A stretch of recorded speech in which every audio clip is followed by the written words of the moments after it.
apologies for all the background noise. This place is a bit active right now where I'm filming, don't mind that. But here we go, we've got another log. This is in chronological order, the last log that I'm planning to film today, personal training diaries wise. I do plan to do some more talks based on food, so I might actually make that another episode. This might be the second to last, but as far as I'm aware anyway, this is going to be the last personal training diary that I'll film today, and if it's not, I don't mind. But to get to the video, this is something that I wanted to talk about, and reason being, whilst I was doing my coursework, this specific part of the page in this book, this personal training manual book, it caught my eye. And it caught my eye because I have been changing how I sleep, and it's been going well, at least for today and the day before yesterday, since I felt so tired from lack of sleep that I learned something. I'd had enough with how I was sleeping and the fact that I was doing all-nighters, and I found out something that I might not have otherwise found out, and that's this. I found out that I can get amazing sleep when I come off the phone around 6 to 7 o'clock in the evening. And to help me with my sleep and to not pick up the phone basically as soon as I get up, what I can do is I can just put the phone out of arm's reach. And these are changes that have been absolutely vital to improving my sleep routine, and that have helped me get to where I'm at, or where I've been with my sleep routine for the past 2 days, where I can feel well rested and get up at a time that I like, which has been around about 2:30 in the morning. That way I can just do whatever I want to do in peace, and it at least seems like I have all the time in the world to do whatever I want to do. So it's amazing. For me personally, I don't find that it's having a negative impact on me doing things. If anything, I'm talking about when I wake up at 2:30. If anything, it's really helping. And that also includes when I go to sleep as well, around about 6. When I've been going to sleep as well for the past couple of days, which is around about 6 to 7 in the evening. But yeah, there are a couple of stages which I think I've actually read about relating to this part of the book, which is pre-contemplation and contemplation, but I'm not really sure what contemplation is. It's something that I could definitely read up about, but for now I'm not actually sure. But if I were to take a guess, now that I think about it, I might have actually remembered. Pre-contemplation is, to be fair, quite self-explanatory. Before contemplation, when you break the word down, before you start thinking about changing. And I'd say that this is a stage that I'd experienced with my sleep for a while. At least before I was doing all-nighters, because although I'd been on and off about contemplating it, about wanting to change, which is the contemplation part of the process of change, I just wouldn't do it for some reason. And perhaps that could have been because I hadn't contemplated it enough. But past that point, past the before contemplation or pre-contemplation stage, you've got contemplation, when you start thinking about changing. Now, this is the stage that I'd been in with my sleep for a while, and it'd been because I've had experiences in the past when I'd woken up at a similar time to when I've been waking up now these past couple of days. Maybe around 4 o'clock a few months ago, I remember, maybe around half a year ago, in fact. Sometime between then. Anyway, I woke up one time back then at around about 4 o'clock, and I remember making a video saying I woke up at like 4:45, and it seemed like I had so much time on my hands I didn't know what to do with it.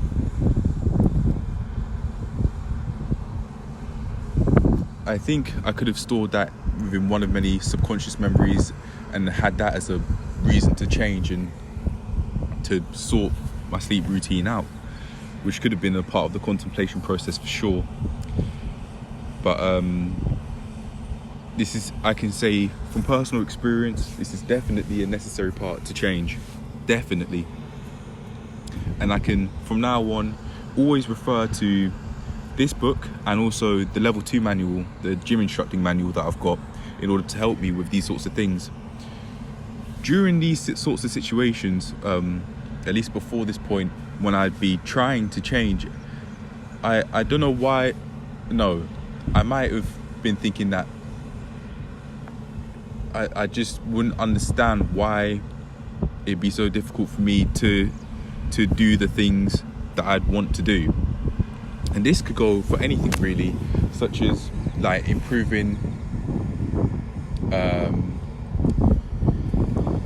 my nutritional database and my cooking vocab, the sort of meals that I can cook, and adding on to these sorts of things, because I haven't thought of wanting to change recently, because I don't think I can with the little money that I've got. And as for going out my way to change my financial situation, is something I'm working on through becoming more qualified. But right this instant, I'm not thinking about how I could change how much money. Or I'm not really thinking about how I could increase my income and how many forms of income I have through this specific stage process. But this is probably always how it's going to work, honestly. Now we've come to this is where the magic happens with change. This is it. Action. This is when you start to see the results, and then maintenance is long-term action and keeping the action going. That's what it is basically. Well, that's how I define it, at least. But action, this came from the contemplation stage, and this was when my lack of sleep a couple of days ago caught up to me so much that I had enough of it, and that I didn't want to feel all of the feelings I felt and that I described yesterday, like me leaning back whilst I was walking and that hurting my spine, and understanding why people who are considered to be elderly would want to lean forward as they're walking, because trying to walk straight could really hurt their lower back in the way that I experienced yesterday. And I wish that feeling on nobody. But yeah, this is it, the final straw stage, maybe just before action, when you feel motivated enough to make the change happen, when you've really had it. And from this point onwards with the sleep, this is how I can know that I've truly had enough with ways that I don't like, and that the things that I'm doing and that I'd want to develop and change.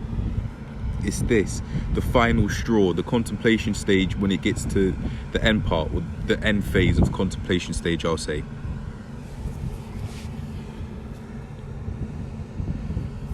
When you've had enough, you'll probably know you've had enough when you start to change and when you start to act on things. That is what I'm using as the final straw from now on. And then, as I was saying, you get to the action process when you begin. And for me, with my sleep, I've seen immediate benefits. It's only been a couple of days, but I'm doing well. I'm doing well. I like how I'm feeling from the sleep, and it's like a superpower. This is like real life superpower.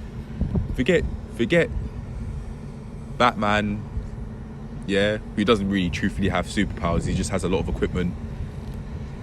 This is like probably the closest we could ever be to Superman. Being healthy, That doesn't mean that we're going to be able to fly with just our body, but it does mean that our overall well-being, our mental health and things like that, and just our overall physical health our overall health will definitely benefit. That is the closest that we can come to being our own superhero.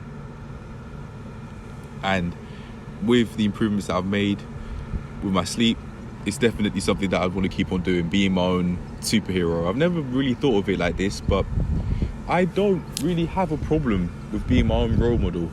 That said, I do have to be very careful with that, because that could be the breeding ground for narcissism. So I do have to watch out, even though I've just said I don't have a problem with it. That doesn't mean that I shouldn't be careful.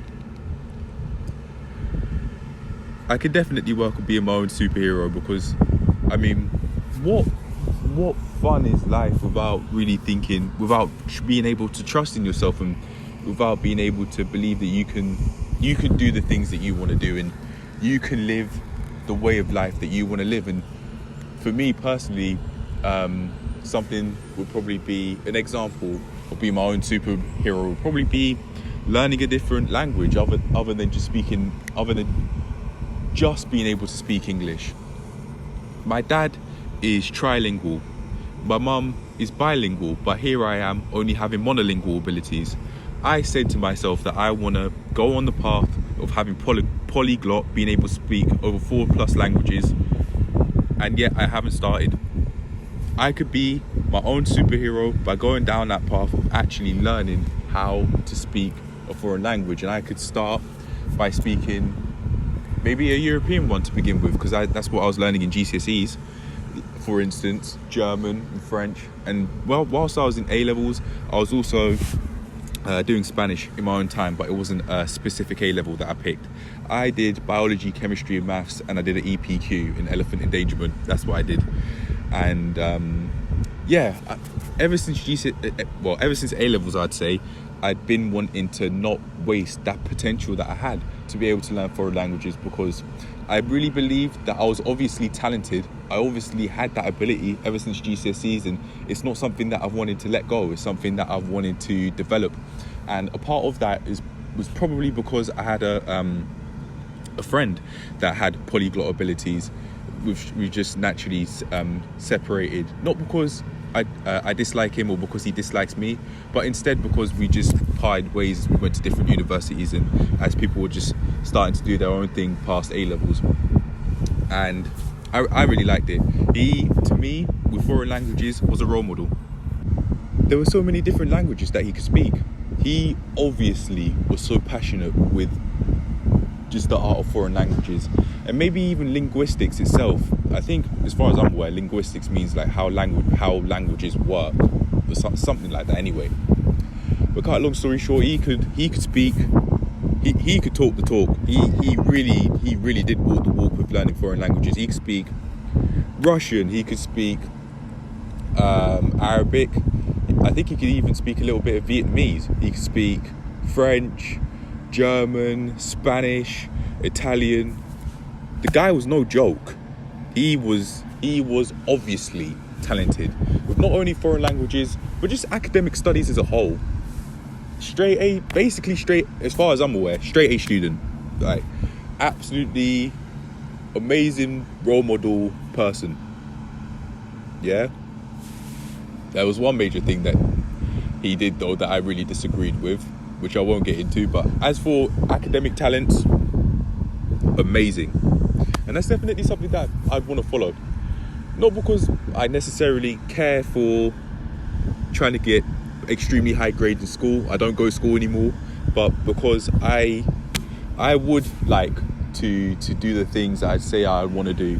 And how amazing would it be to be able to function and function effectively, to be able to get by effectively in more than one country, and to be able to, this is one of the main reason why I'd want to learn foreign languages, even staying in England, is because there are many concepts which English just does not have a word for, but other languages do, like German. I can't really give a whole load of examples as to about the sort of words that German has that the English language doesn't, but you would definitely be able to find them on the internet. They aren't hard to find. But one of them that I'd always remember is a word that I think is called is Wissenwitz, which is a staircase. It's called literally like staircase joke, which means a comeback that you only thought of after an argument. And imagine if I had had so many different words within even German, for example, that I'd be able to use to more articulately explain myself, even in English. It would help me work through things better and more effectively, just as a whole life. And if I can do that, then I'm just gonna make it a lot easier for me to get by. Like it might not be the easiest of projects and the easiest of things to do and make happen, but it doesn't mean it's not possible. So it's definitely something that I'm willing to take on. I started off with Spanish, but I think I might carry on. I may as well. Why not, eh? So we'll see. It's probably something that I have to think out a little bit, but hey, why not be my own superhero of that? Why not be my own Superman? That's probably the best one I'd pick. Superman, hey, he might have his weakness with kryptonite, but I can tell you what, it's obvious that he has many strengths. That's just how it is in real life, really. Sometimes it's not there's no such thing as perfect. We are going to have weaknesses, and it's not like we can't work on them. But anyway, yeah, man, that's it. That's really all that there is to speak about in terms of change, because I have lightly touched on maintenance, but I could do that before ending this video, to be fair. It's not something I really think about regularly, to be honest, and that could be a part of how I might say start exercising quite a bit, but then stop for a week. Like, I did that from like maybe, I don't know, day 505 to 509 or something, and then for an entire week now, even up to this day, until today, I'm gonna make that change. I've just stopped exercising a whole lot, honestly, and that's because my workouts haven't thought about maintenance. So although I am taking action, that is definitely something that I need to think about, and I'm actually in fact gonna write that down. Hold on a sec. Yeah, I think maintenance is the key for me to keep working out sustainably. It's something that I just have to keep on doing, with the help of thinking of every single variable of a workout, like sleep, food, drink, hygiene, the state of my clothes. I don't want to wear broken shoes anymore. I'm done with that. But yeah, man, it's definitely something that I can think about, and I probably would get to, especially with the idea of trying to become my own superhero and being careful whilst doing it, not just trying to lift any heavy weight to do that. I think I would definitely be able to get far. I remember one comment on one of the videos saying, I see this channel taking you places, and I wouldn't doubt that they're right, and I wouldn't doubt that I'd make that happen for myself. But hey, it starts off with the seemingly smaller things, like just functioning normally, like sleeping well and things like that, eating more healthily, etc. And then hey, who knows, in 10 years I might have done things that I might have never dreamed that I could have done. But yeah, that's it. Just we finito. Let's make that a reality. Let's make that happen. But for now, I'm done. Peace. Cheers to changing for the better.